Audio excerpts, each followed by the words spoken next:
Hey everyone, today is January 3rd, 2021, and here I am back on the back porch. My wife and kids are inside. Kira's cooking dinner, and excited to get back inside with them. But I had 15 minutes and I wanted to take this time to go through our reading for today. Again, we're on January 3rd. We're going to start with our Old Testament reading of Genesis chapter 4, and then we will go into our next chapter in Matthew, and then our Psalm and Proverbs. So here is Genesis chapter 4. Now Adam knew Eve his wife, and she conceived and bore Cain, saying, I have gotten a man with the help of the Lord. And again she bore his brother Abel. Now Abel was a keeper of sheep, and Cain a worker of the ground. In the course of time Cain brought to the Lord an offering of the fruit of the ground, and Abel also brought of the firstborn of his flock, and of their fat portions. And the Lord had regard for Abel and his offering, but for Cain and his offering he had no regard.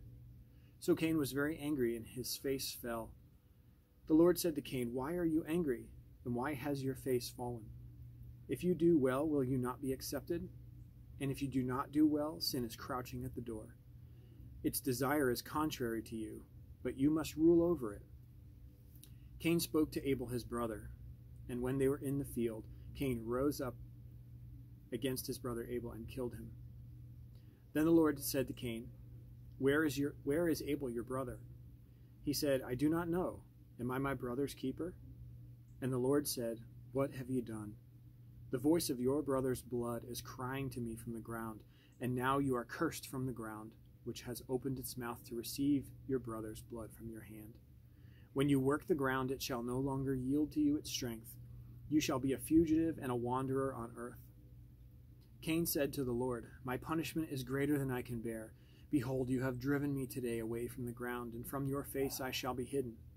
I shall be a fugitive and a wanderer on the earth, and whoever finds me will kill me.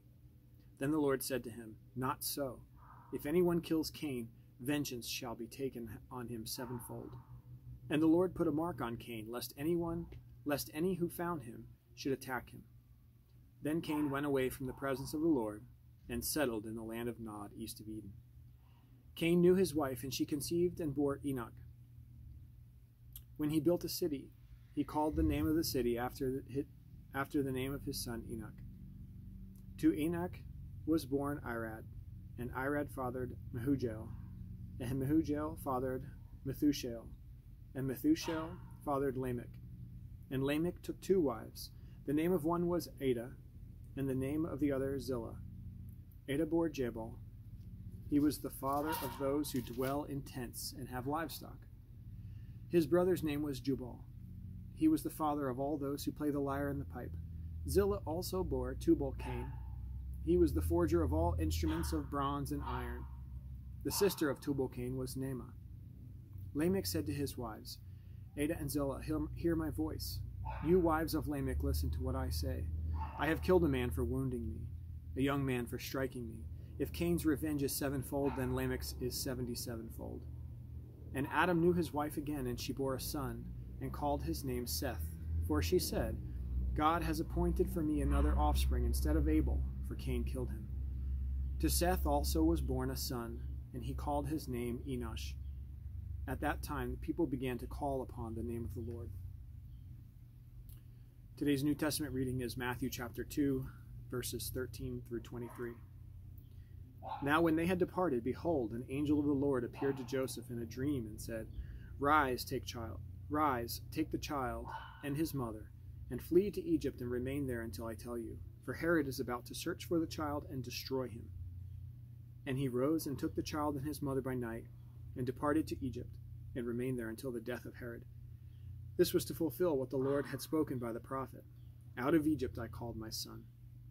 Then Herod, when he saw that he had been tricked by the wise men, became furious, and he sent and killed all the male children in Bethlehem, and in all that region who were 2 years old or under, according to the time that he had ascertained from the wise men. Then was fulfilled what was spoken by the prophet Jeremiah. A voice was heard in Ramah, weeping in loud lamentation, Rachel weeping for her children. She refused to be comforted because they are no more. But when Herod died, behold, an angel of the Lord appeared in a dream to Joseph in Egypt, saying, Rise, take the child and his mother, and go to the land of Israel, for those who sought the child's life are dead. And he rose and took the child and his mother and went to the land of Israel. But when he heard that Archelaus was reigning over Judah in place of his father Herod, he was afraid to go there. And being warned in a dream, he withdrew to the district of Galilee. And he went and lived in a city called Nazareth, so that what was spoken by the prophets might be fulfilled, that he would be called a Nazarene. Today's psalm is Psalm 3, a psalm of David when he fled from Absalom his son. O Lord, how many are my foes? Many are rising against me. Many are saying of my soul, there is no salvation for him in God. But you, O Lord, are a shield about me, my glory and the lifter of my head. I cried aloud to the Lord, and he answered me from his holy hill. I lay down and slept. I woke again, for the Lord sustained me. I will not be afraid of many thousands of people who have set themselves against me all around. Arise, O Lord, save me, O my God. For you strike all my enemies on the cheek. You break the teeth of the wicked. Salvation belongs to the Lord. Your blessing be on your people. And now Proverbs 1:20 through 33. Wisdom cries aloud in the street, in the markets she raises her voice. At the head of the noisy streets she cries out. At the entrance of the city gates she speaks. How long, O simple ones, will you love being simple? How long will scoffers delight in their scoffing, and fools hate knowledge? If you turn at my reproof, behold, I will pour out my spirit to you. I will make my words known to you, because I have called and you refuse to listen. Let's go back. Because I have called and you refuse to listen, have stretched out my hand and no one has heeded, because you have ignored all my counsel, and I would have none of my reproof, I also will laugh at your calamity. I will mock when terror strikes you. When terror strikes you like a storm and your calamity comes like a whirlwind, when distress and anguish come upon you. Then they will call upon me, but I will not answer. They will seek me diligently, but will not find me, because they hated knowledge and did not choose the fear of the Lord, would have none of my counsel, and despised all my reproof. Therefore they shall eat the fruit of their way, and have their fill of their own devices. For the simple are killed by turning away, and the complacency of fools destroys them. But whoever listens to me will dwell secure, and will be at ease without dread of disaster. Wonderful reading. Thank you all for listening and spending time in the Word with me once again today. Tomorrow we will move on to Genesis 5 and 6, Matthew 3, Psalm 4, and Proverbs 2. So looking forward to continuing this journey. Hope everyone's having a great Sunday. Take care.